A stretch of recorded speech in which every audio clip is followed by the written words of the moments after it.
Tidak hanya sekedar sehat, kita diberikan oleh Allah kesempatan. Lebih utamanya lagi, kita diberikan kemauan. Insya Allah, dengan kita diberikan sehat, sempat, dan ada kemauan untuk menggunakan kesehatan kita, kesempatan kita akan membawa masalah, akan membawa manfaat yang amat besar. Sebab kata pihak yang berbagi kesehatan ada kesempatan, tapi ternyata kesehatan dan kesempatannya tidak membawa manfaat. Kenapa? Karena di dalam hatinya tidak ada kemauan untuk menggunakan kesehatan dan kesempatannya. Lalu saya ulang kembali kisah sekian puluh tahun, sekian ribu tahun yang lalu. Seorang nabi yang kaya raya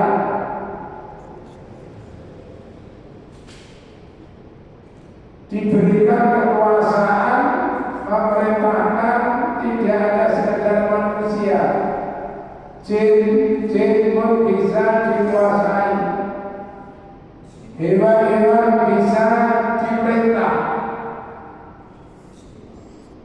Namun satu saat dia terperanjat dengan ucapan seekor semut. Kalau singkat mawon, bahwa siroli Sulaiman junudu minal jinni wal insi wal ghairi fahum yuzaun. Hatta idza ataw ala watinati qalat namlatu ya ayyan namlu tadkhulu masailakum. La yahdimannakum Sulaiman wa junuduhu wa hum la yashkurun. Pada suatu hari Sulaiman mengumpulkan bala tentaranya, anak buahnya. Siapa anak buahnya itu? Minal jinni, dari kalangan jin, warisi, dia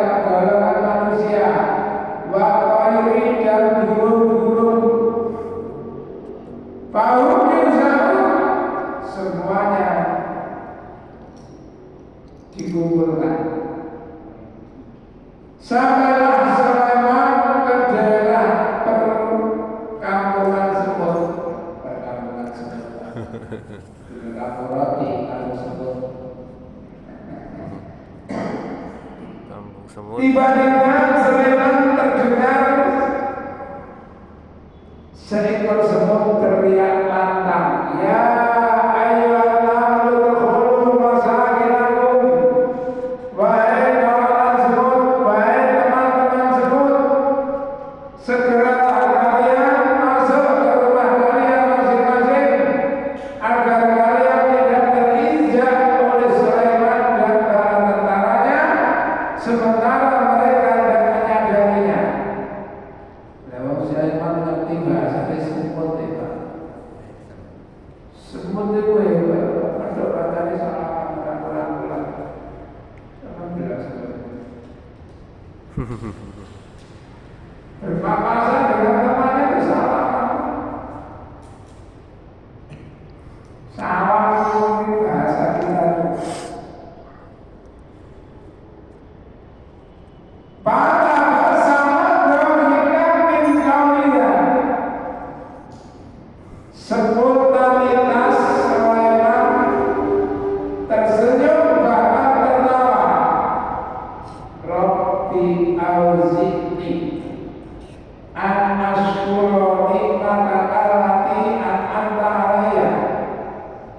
Ya Allah, gerakkanlah hati kami, ilhamkanlah hati kami agar kami bisa mensyukuri nikmat yang telah Engkau berikan kepada kami. Minta. Wa walidayya, dan terhadap kedua orang tua kami. Wa a'mala sholihan, dan gerakkanlah hati kami agar kami mau beramal sholih tardahu yang Engkau ridhoi, amal yang mendapatkan ridho dari Allah. Berarti tidak semua amal mendapatkan ridho, jelas Pak. Sebab Allah mengatakan innal ladzina kafaru amaluhum kasarabin biqi'atin yasalul amama. Kata idza ja'u lam yajidu syai'an wa wajadallahu fihi sabar.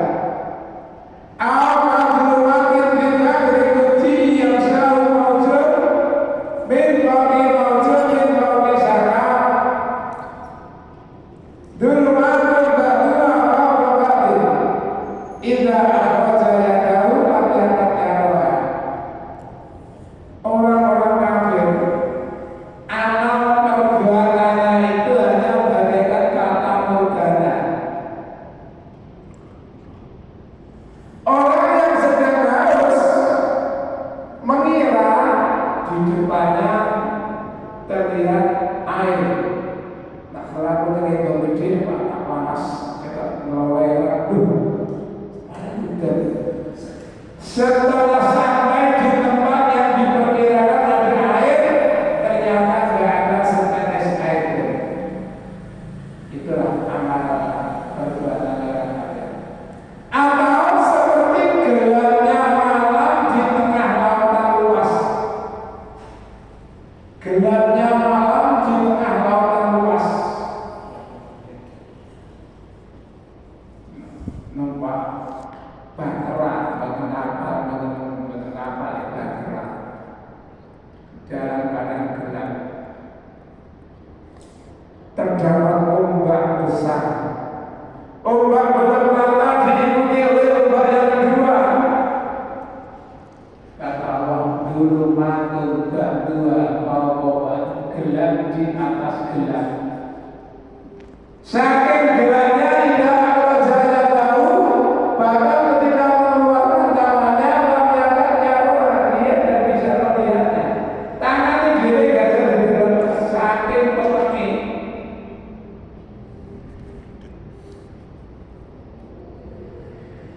Bapak dia cari tahu orang mana menurut barang siapa yang tidak diberikan nur oleh Allah, tidak ada orang yang bisa memberikannya.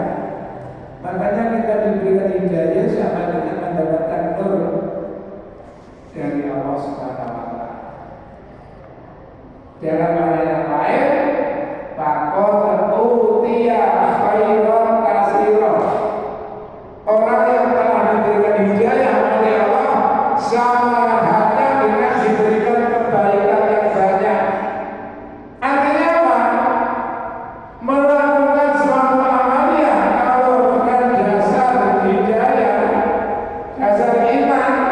semuanya bisa bermakna ibadah dan mendapatkan pahala.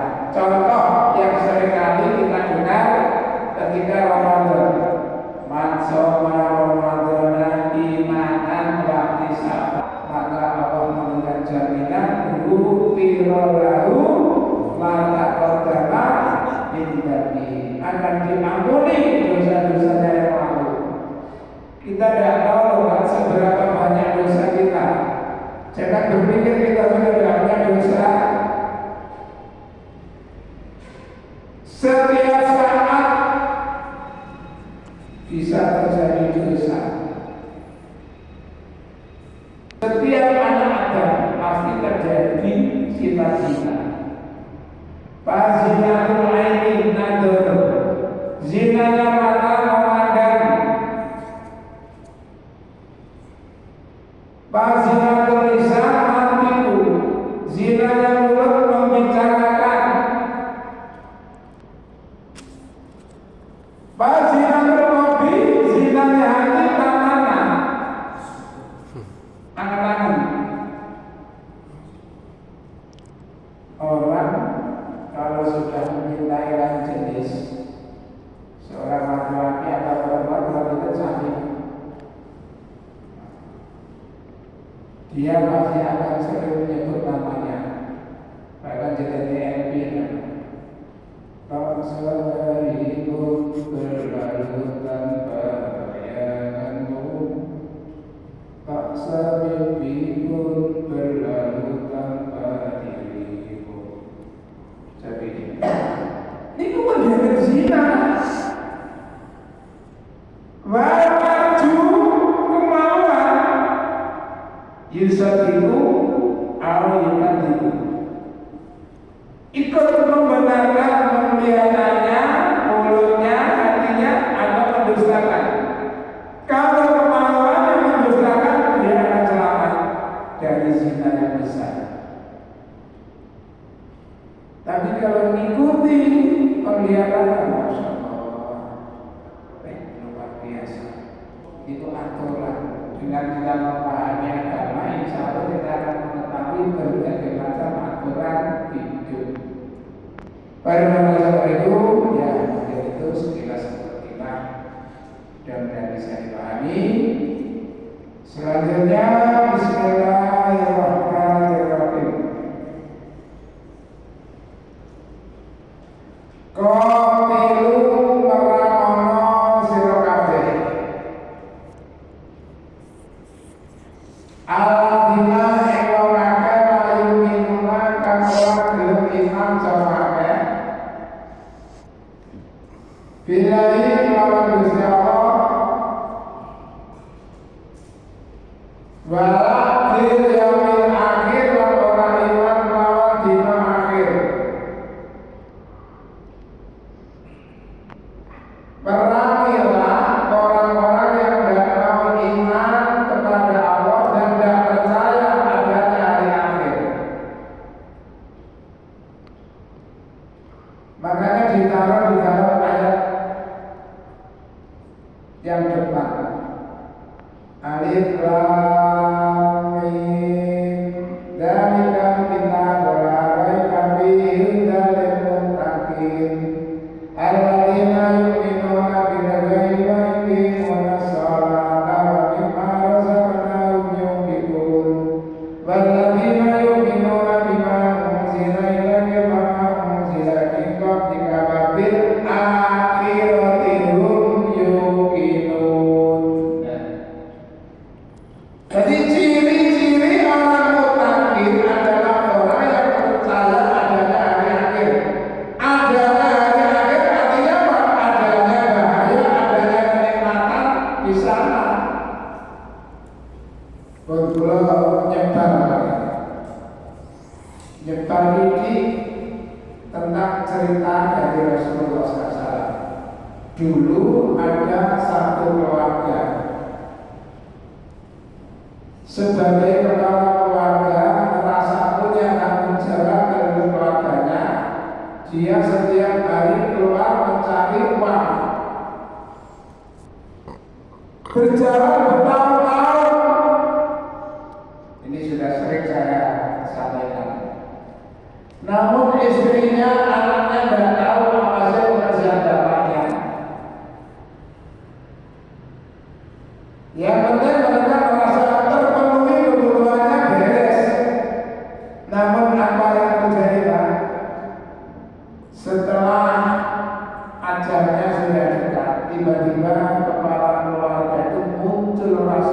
takut yang amat jalan, yang amat besar. Anaknya dikumpulkan, istrinya dikumpulkan, dipanggil, dikumpulkan kira bojone. Bojone diceluk. Ya bunaya ayu abin anawaku.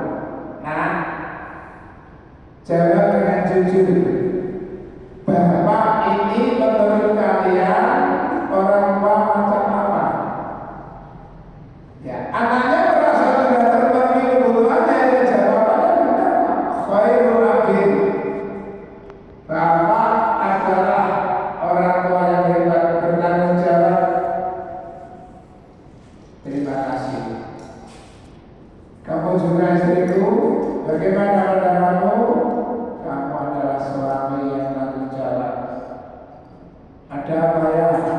Enggak ada apa-apa. Bagaimana aku? Coba ini anak-anak. Sewaktu-waktu Bapak meninggal dunia, tolong jasanya Bapak bakar hingga habis. Setelah menjadi arang, hancurkan sampai halus.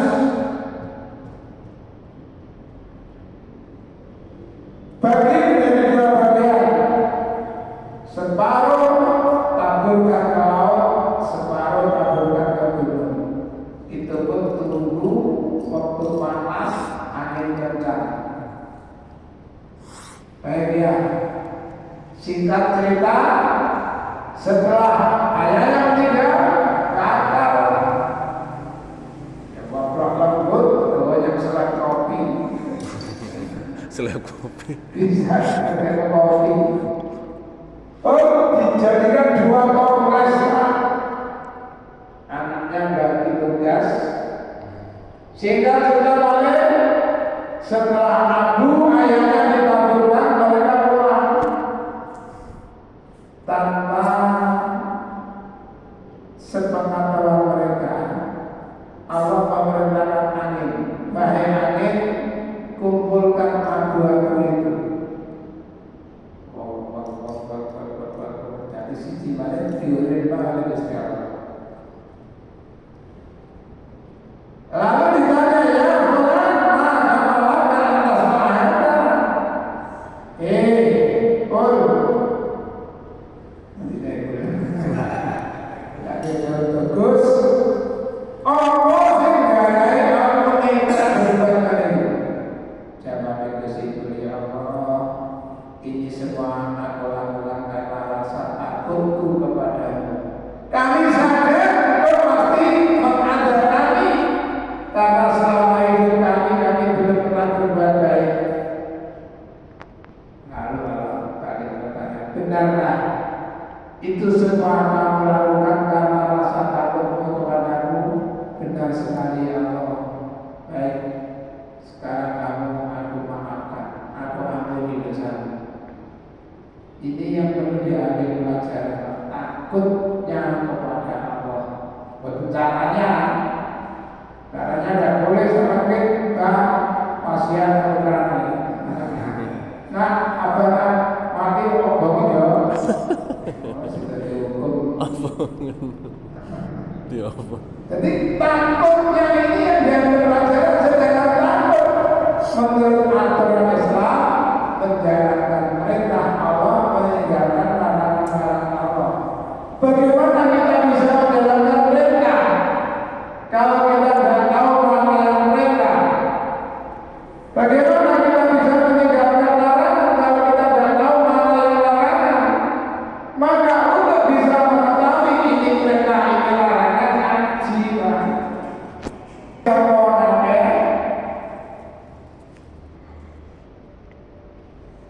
Maka Roma ibaratkan larangan serta Allah Gusti Allah. Wa Rasulullah utusan Allah. Dan mereka tidak mau mengharapkan apa yang telah dilakukan oleh Allah dan Rasul. Waladinuna gelem agama semakin ditangkap lawan Allah benar. Siapakah itu? Rupanya kita kalau kita mendengar kalimatnya utul kita, ahli kita, orang yang diberikan kita, seakan-akan orang yang menekuni isi kita, tapi ternyata dari ahli kita banyak orang-orang kafir.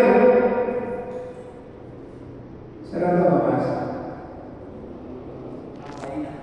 Al-Bayyinah itu salah satu contoh. Innal ladzina kafaru min ahlil kitabi wal musyrikin la yaqulul ladzina kafaru min ahlil kitabi wal musyrikin. Ahli kitab kok kafir? Sumber permasalahannya apa sih? Dalam surat 2 dikatakan bagian karena kedengkian mereka terhadap Muhammad. Sampai di zaman Rasulullah itu diracun sampai jadi aku ditiru dengan YouTube ditetesi racun. Oh, Nabi terkenal jelas sampai akhir hayatnya Nabi itu Rasul dulu nih. Makanya ketika Nabi mau wafat, Syah Jibril tahun ini nekani aku Nabi. Maksudnya namanya Nabi Jibril perantara. Itu jangan aku gak merasa meloro untuk selama-lamanya. Kira karena tidak ada. Tapi kan rasanya meloro mati ya. Nah saya loro berarti sih boleh ya. Tapi sekarang loro itu gak boleh. Sekarang soal loro belas hanya kan mati ya. Ketika diracun nanti mengumpulkan tolong kumpulkan orang etnis dia singkatnya cinta ini yang dicurigai siapa ditanya tolong jawab dengan jujur kepada saya. Maukah kamu jawab dengan jujur? Ya, saya jawab dengan jujur. Dites siapa nama ayahmu? Ayah saya Salim. Kamu bohong. Ayahmu Mudama. Iya benar. Bagaimana? Kamu semua jujur? Iya Muhammad, aku akan jujur. Bab kalau saya berbohong, kamu yang nanya tahu juga. Jadi saya akan jawab ada apa enggak? Jawab ada apanya? Apa adanya? Siapakah calon penghuni neraka? Ya, kami akan masuk neraka. Tapi tidak lama setelah itu ganti lampu. Katakan saja. Turun ayat. Siapa yang mana ayat? Turun ayat. Ayatnya bunyi ayat apa? A'udzu billahi minasyaitonir rajim. Wa qalu lan tamassana an-naru illa ayyaman ma'dudah. Qul ataqattum indallahi adan am taquluna 'alallahi ma la ta'lamun. Mereka berkata, tidak akan aku terkena siksa neraka kecuali hanya beberapa hari saja.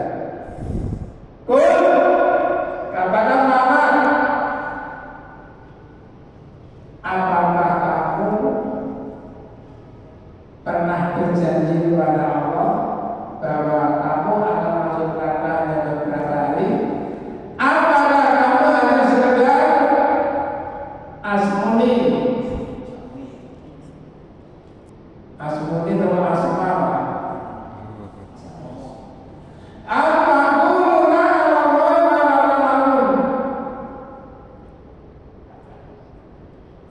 Setelah itu, tolong jawab dengan jujur.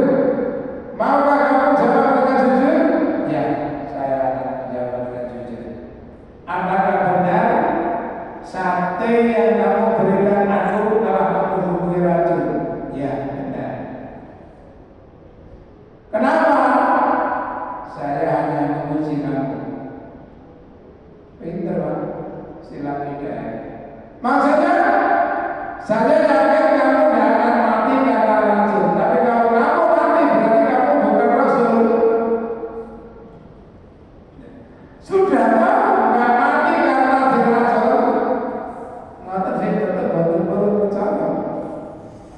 Yahudi lah. Kejaman kalau semangat itu zamannya Musa tambah. Jadi kan masa Musa saat proses ini perang cari Yahudi.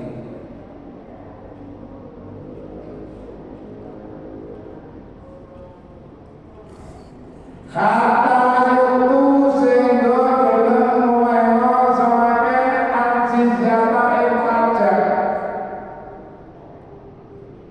ada bin sampai mangan baru pertama itu sabirun dalam keadaan tunduk. Kalau mereka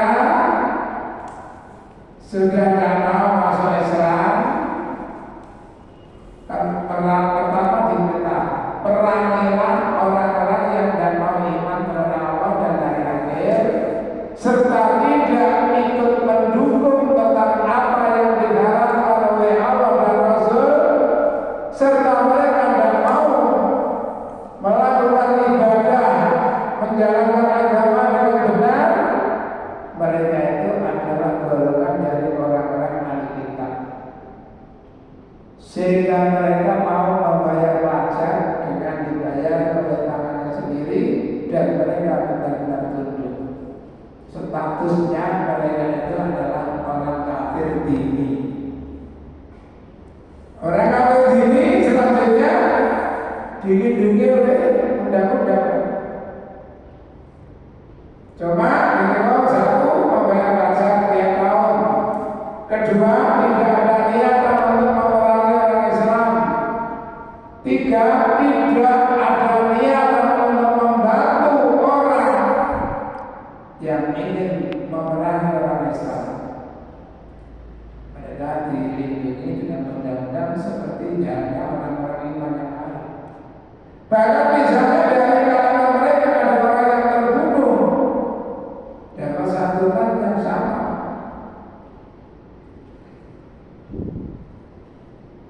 Santunan terlibat gede nilainya.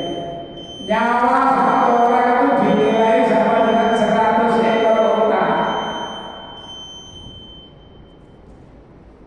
Kalau misalnya dibuat harga 30 juta satu ekor, 100 ribu lah.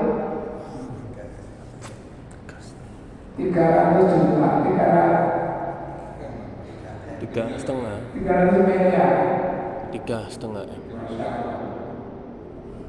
Kalau 100 juta, ping 100. 3 miliar. 3 M.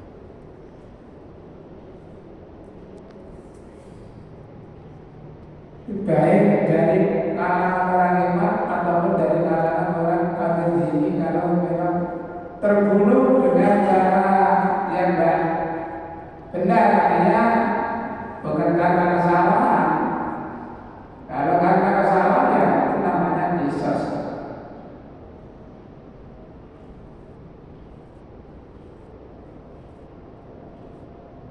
Makanya di dalam ayat lain Allah mengingatkan dengan keras, la tattakhidul yahuda wan nasara awliya'a min dunil mu'minin ba'duhum awliya'u ba'din.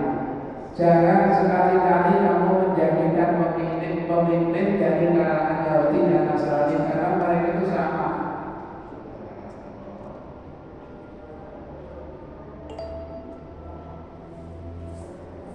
Baru